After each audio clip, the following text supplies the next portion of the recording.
आप देख रहे हैं TNB।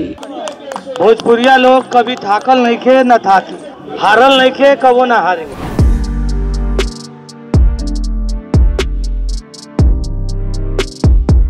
भोजपुरी जन जागरण के माध्यम से उनको बाध्य कर दूंगा।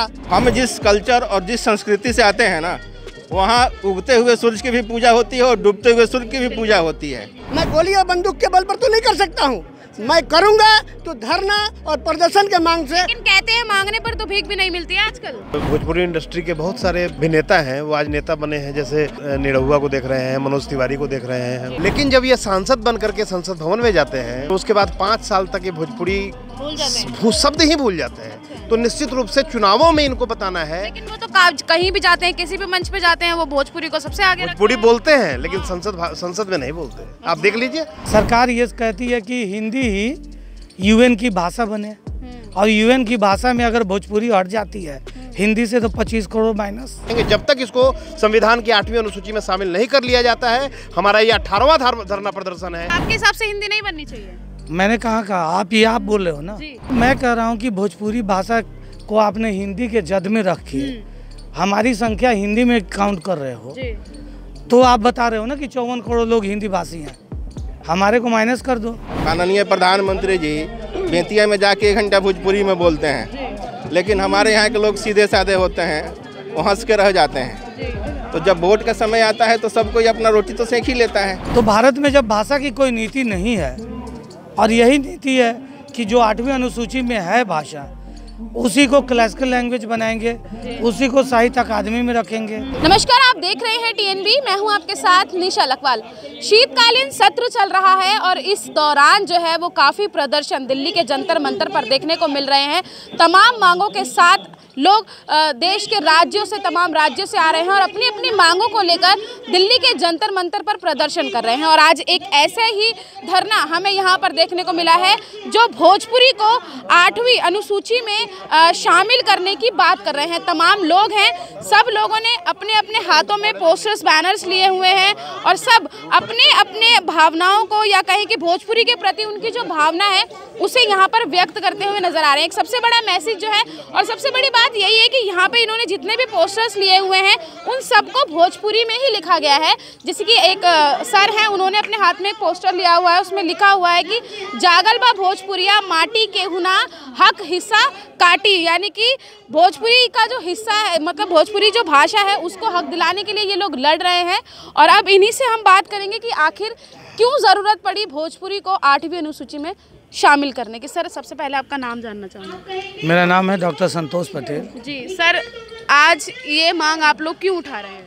आज नहीं, ये मांग बहुत लॉन्ग स्टैंडिंग मांग है और हम लोग तकरीबन 21 साल से ये आंदोलन चल रहा है। आंदोलन तो ये बहुत पुराना है, राहुल संस्कृतायन के समय से, लेकिन जब भारत के संविधान में शुरुआत में 14 भाषाओं को 8वीं अनुसूची में रखा गया, 21वां संशोधन हुआ 1967 में, सिंधी भाषा आई, 71वां संशोधन हुआ तो उसमें नेपाली और दूसरी भाषाएं आई, और जब 93वां 2003 में संशोधन हुआ तो उसके अंदर में 4 भाषाओं, बोडे, डोगरी, संथाली और मैथिली भाषा आई। तो सवाल ये उठता है कि संविधान में जब भाषाएं आती हैं तो उसको संवर्धन होता है। तो भारत में जब भाषा की कोई नीति नहीं है, और यही नीति है कि जो 8वीं अनुसूची में है भाषा, उसी को क्लासिकल लैंग्वेज बनाएंगे, उसी को साहित्य अकादमी में रखेंगे, उसी को यूनिवर्सिटी में पढ़ाएंगे, या उसी को UGC से मान्यता मिलेगा, या शोध होगा या रिसर्च होगा। तो भोजपुरी की इतनी बड़ी ज़मीन है, 50,000 वर्ग मील की भाषा है, 25 करोड़ लोग बोलते हैं, 30 देशों में इसकी प्रेजेंस है। आपको पता होगा कि हमारे भोजपुरी भाषी मॉरिशस के प्रधानमंत्री राष्ट्रपति हैं, हमारे भोजपुरी भाषी त्रिनाड के प्रधानमंत्री राष्ट्रपति हैं। इतनी सारी चीज़ें आपने गिनवा दी हैं भोजपुरी भाषा की, लेकिन उसके बावजूद भी सरकार इस पर क्यों संज्ञान नहीं ले रही है? ऐसी कहाँ कमी रह रही है? ये आपका सवाल वाजिब है। एक्चुअली भाषा, हिंदी भाषा की ओर सरकार का जोर ज़्यादा है। सरकार ये कहती है कि हिंदी ही UN की भाषा बने, और UN की भाषा में अगर भोजपुरी हट जाती है हिंदी से तो 25 करोड़ माइनस। जब मैं कहता हूँ, आपके हिसाब से हिंदी नहीं बननी चाहिए? मैंने कहाँ कहा, आप बोल रहे हो ना। जी, लेकिन आप कह रहे हैं ना कि हिंदी को तवज्जो दे रही है सरकार मैं ज़्यादा। एक्चुअली मैं कह रहा हूँ कि भोजपुरी भाषा को आपने हिंदी के जद में रखी है। हमारी संख्या हिंदी में काउंट कर रहे हो जी। तो आप बता रहे हो ना कि 54 करोड़ लोग हिंदी भाषी हैं, हमारे को माइनस कर दो, आप कितनी हो जाएंगे। 54 भाषाएं हैं हिंदी की जद में। आप मुझे बताइए, ब्रज वाला हिंदी समझता है? हिंदी तो मोस्टली सभी समझते हैं। नहीं, ब्रज वाला भोजपुरी समझता है। हाँ, अलग अलग भाषा के जो है वो नहीं समझ पाते। तो फिर वो हिंदी का पार्ट कैसे हो गया? राजस्थानी भोजपुरी समझता है, लेकिन राजस्थानी भी हिंदी का पार्ट है जी, और भोजपुरी भी पार्ट है। लेकिन सर ऐसे अगर सब अपनी अपनी भाषाओं की मांग अगर करने लग जाएंगे तो फिर कैसे मतलब सरकार इस चीज को संज्ञान में लेगी? अगर सभी, जैसे कि आप भोजपुरी की मांग कर रहे हैं, तो तमाम अगर और राज्य हैं, अगर वो भी, उनमें भी बहुत सी ऐसी भाषाएं हैं, अगर वो भी अगर ऐसी मांगे करने लग जाएंगे तो आपको क्या लगता है कि सरकार उन लोगों की भी सुनेगी? ऐसा कुछ? देखो, भारत बहुत डाइवर्सिटी का देश है, बहुत विविधतापूर्ण देश है। यहाँ अनेक रंग, रूप, भेष, भाषा, और भारत सबसे ज़्यादा लिंग्विस्टिक डाइवर्सिटी है। तो लिंग्विस्टिक डाइवर्सिटी भारत में है तो सम्मान होना चाहिए, हमारे भाषा का भी सम्मान होना चाहिए। इसमें मांग करे, कोई भी करे, क्यों कोई भाषा मर जाए? अपनी भाषा को सम्मान देने के लिए आप लोग ये मांग कर रहे हैं। सर, आपसे जानना चाहूंगी कि आपकी इंडस्ट्री से, भोजपुरी इंडस्ट्री से ऐसे बहुत से अभिनेता हैं जो नेता बने हैं, जो आप इस वक्त सरकार में भी हैं और अच्छे पद पर है, वो जब आप लोगों की तरफ से मांग नहीं उठा रहे तो आपको लगता है कि सरकार तक आपकी आवाज़ पहुँचेगी? निश्चित रूप से भोजपुरी इंडस्ट्री के बहुत सारे जो अभिनेता हैं वो आज नेता बने हैं। जैसे हम लोग दिनेश निरहुआ को देख रहे हैं, मनोज तिवारी को देख रहे हैं, और ये जब चुनाव, रवि किशन है, ये जब चुनाव के समय आते हैं हमारे बीच में तो सिर्फ एक ही मुद्दा उठाते हैं कि आपकी भाषा को हम राष्ट्रीय पटल पर लेकर के जाएंगे और आपकी भाषा को राष्ट्रीय अस्मिता और पहचान दिलाएंगे। लेकिन जब ये सांसद बन करके संसद भवन में जाते हैं तो उसके बाद 5 साल तक ये भोजपुरी शब्द ही भूल जाते हैं। तो निश्चित रूप से चुनावों में इनको बताना है। लेकिन वो तो कहीं भी जाते हैं, किसी भी मंच पे जाते हैं, वो भोजपुरी को सबसे आगे भोजपुरी बोलते हैं, लेकिन संसद में नहीं बोलते। आप देख लीजिए, संसद में अभी कुछ दिन पहले मैंने निरहुआ को स्पीच देते हुए सुना, भोजपुरी भाषा में उन्होंने शुरुआत की, लेकिन कभी भी आज तक इस बात को संसद के पटल पर नहीं रखा गया। क्यों नहीं रख रहे हैं वो? यही तो है भाई। अभी हमारे राष्ट्रीय अध्यक्ष संतोष पटेल जी ने कहा कि ये हमारी जो भाषा है वो हिंदी के जद में छुपी हुई है। अच्छा। और जब तक हम अपनी अस्मिता को, क्योंकि हमारी मातृभाषा है, हम अपनी माँ को दूसरी भाषा के नीचे कैसे देख सकते हैं, ये बताइए। हमारी भी अपनी पहचान होनी चाहिए ना। बचपन से पैदा लिए तो इसी भाषा के जर्द में पैदा लिए, हम लोगों ने भोजपुरी ही सीखा पूरा जीवन भर।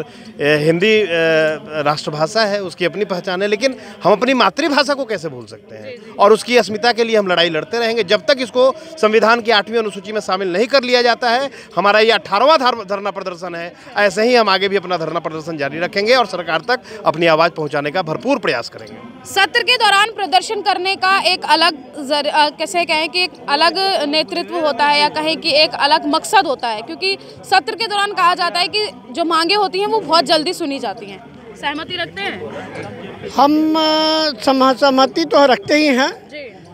भोजपुरी जन जागरण के माध्यम से उनको बाध्य कर दूंगा संविधान में शामिल करने के लिए, नहीं तो एड़ी से चोटी लगाने में कोई भी कसर नहीं छोड़ेंगे। कैसे बाध्य करेंगे? धरना के माध्यम से, प्रदर्शन के माध्यम से, यही तो मेरा हथियार है। मैं गोली और बंदूक के बल पर तो नहीं कर सकता हूँ, मैं करूँगा तो धरना और प्रदर्शन के मांग से। लेकिन कहते हैं मांगने पर तो भीख भी नहीं मिलती है आजकल।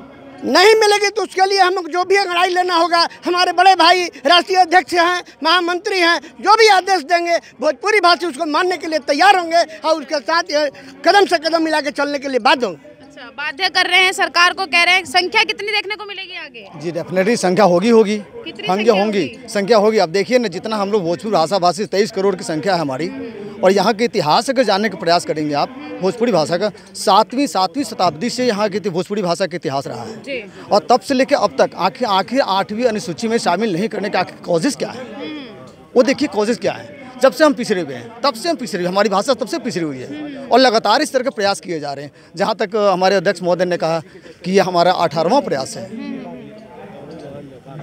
सर, महत्व क्या है भोजपुरी का? कैसे, जैसे आप भोजपुरी हैं, आप उस भाषा से ताल्लुक़ रखते हैं, आप उस भाषा को लेकर आप सेंसिटिव हैं, इस भाषा को लेकर आप चाहते हैं, लेकिन लोगों तक ये मैसेज कैसे पहुंचे कि भोजपुरी आखिर क्या है और इसका कितना महत्व है आप लोगों के लिए? हर देखिए भोजपुरी का देखिए एक छोटी सी शब्द है, इतना भोजपुरी में इतने सारे शब्द आपके हैं, इतने सारे डिफरेंट शब्द हैं कि अंग्रेजी का एक शब्द लीजिए पेन दर्द, ये पेन दर्द PI पेन का दर्द, और भोजपुरी में इसी शब्द को लेंगे तो अलग अलग मायने रखता है। टीसता बेदता सब ये डिफरेंट शब्द होते हैं। एक दर्द शब्द भोजपुरी में कई प्रकार से बोले जाते हैं। इतनी ज़्यादा शब्द हैं हमारे पास भोजपुरी में। अगर भोजपुरी विकिपीडिया अगर बना लिया जाए, देखा जाए तो हिंदी के बहुत सारे से शब्द हैं जो भोजपुरी समाहित हो जाते हैं। इस तरह से डेफिनेटली हक बनता है।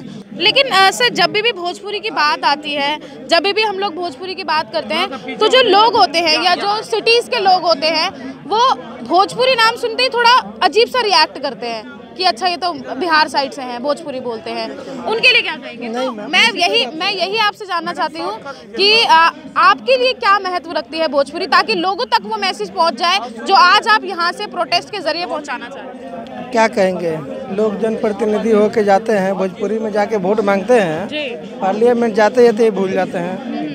ये तो सदियों से आप लोग भी देख रहे हैं, हम लोग भी देख रहे हैं, लेकिन हम लोग अपना अधिकार ये बड़ी मजबूती से मांग कर रहे हैं आप लोगों के माध्यम से, क्योंकि आप लोग ही अपने चैनल मीडिया के माध्यम से इसे आप लोग प्रसारित करेंगे, क्योंकि भोजपुरी मैडम 30-35 देशों में चलता है, विदेशों में चलता है, अनेकों देशों में। हमारे यहाँ हमको नहीं लग रहा है 25 करोड़ 30 करोड़ तो हमारे इंडिया में भोजपुरी भाषी लोग हैं जो 25-30 करोड़ हैं। तो हम लोग बड़ी मजबूती से मांग करते हैं और मांग करते रहेंगे जब तक इसे सूची में शामिल नहीं कर लिया जाता।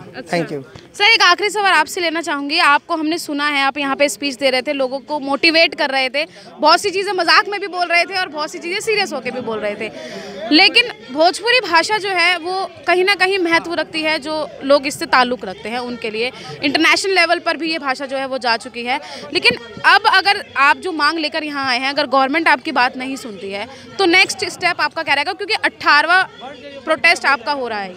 देखिए, सबसे पहले तो आपको बता दूं कि हम पूरब के लोग हैं, उजाला हमारे यहाँ से ही आती है, हम पश्चिमी सभ्यता के लोग नहीं हैं। और हम जिस कल्चर और जिस संस्कृति से आते हैं ना, वहाँ उगते हुए सूरज की भी पूजा होती है और डूबते हुए सूरज की भी पूजा होती है। हम क्या करेंगे, एक आपने गाना का लाइन सुना होगा, हम अभी से क्या बताएं क्या हमारे मन में है, वक्त आने दे बता देंगे तुम्हें यह आसमां। ठीक है ना। गवर्नमेंट को क्या कहना चाहोगे? गवर्नमेंट तो देखिए, गवर्नमेंट है कि जो लोग हैं, माननीय प्रधानमंत्री जी बेतिया में जाके 1 घंटा भोजपुरी में बोलते हैं, लेकिन हमारे यहाँ के लोग सीधे साधे होते हैं, वो हंस के रह जाते हैं। तो जब वोट का समय आता है तो सब कोई अपना रोटी तो सेक ही लेता है।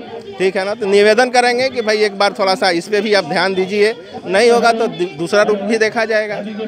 भोजपुरी को संविधान की 8वीं सूची में शामिल करने की मांग की जा रही है। 18वां प्रदर्शन आज इन लोगों का है और सबसे अहम बात जो आज इन लोगों ने अपने प्रोटेस्ट में की है वो यही कि हम पूरब के निवासी हैं, सूरज वहीं से उगता है, उजाला वहीं से होता है, और हम उगते सूरज की भी पूजा करते हैं और डूबते की भी। यानी कि महत्व अपना और अपनी भाषा का क्या है ये लोग सरकार को बता चुके हैं, और साथ ही जो मांग कर रहे हैं आप हमें कमेंट करके बताइएगा। अगर आप भी भोजपुरी से ताल्लुक़ रखते हैं, भोजपुरी भाषा से ताल्लुक़ रखते हैं, तो कमेंट करके हमें ज़रूर बताइएगा कि ये जो मांग आज यहाँ से उठी है, जो मांग आज यहाँ से की जा रही है, ये जायज़ है या नहीं। कैमरा पर्सन राज राजपूत के साथ मैं निशा लखवाल, TNB न्यूज़, दिल्ली।